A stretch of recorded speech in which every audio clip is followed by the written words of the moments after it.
attachés à la France. Et ils vivent souvent à cheval entre les deux pays. Ils sont l'avenir de notre relation bilatérale, une relation qui a un immense potentiel. Vous avez fait le choix d'Israël, tout en restant également, je le sais, farouchement français. Mais je vais vous dire une chose. Votre double fidélité est une chance et une richesse pour la France. Et personne n'a à vous reprocher cette fidélité.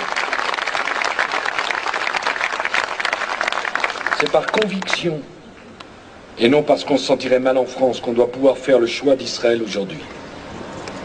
Je sais que ça n'a pas toujours été le cas.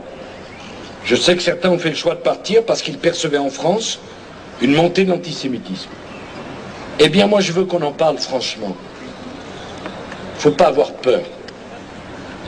L'antisémitisme, ça ne s'explique pas, ça se combat.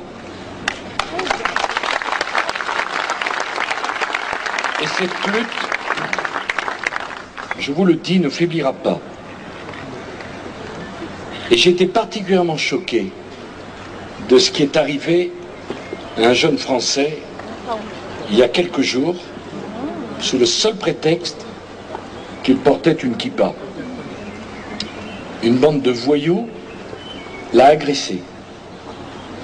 Mais je veux dire que la ministre de l'Intérieur qui est ici, Michèle Alliot-Marie, mettra en œuvre toutes les forces nécessaires pour retrouver les coupables et que la justice française les punira avec la sévérité qu'ils méritent.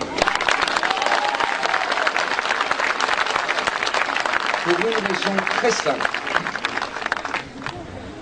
La lutte contre l'antisémitisme n'est pas l'affaire de la communauté juive de France. La lutte contre l'antisémitisme, c'est l'affaire de la communauté nationale dans son ensemble. Parce que l'antisémitisme, c'est une tache sur le drapeau tricolore. C'est donc l'affaire de tous les Français, qu'ils soient juifs ou pas.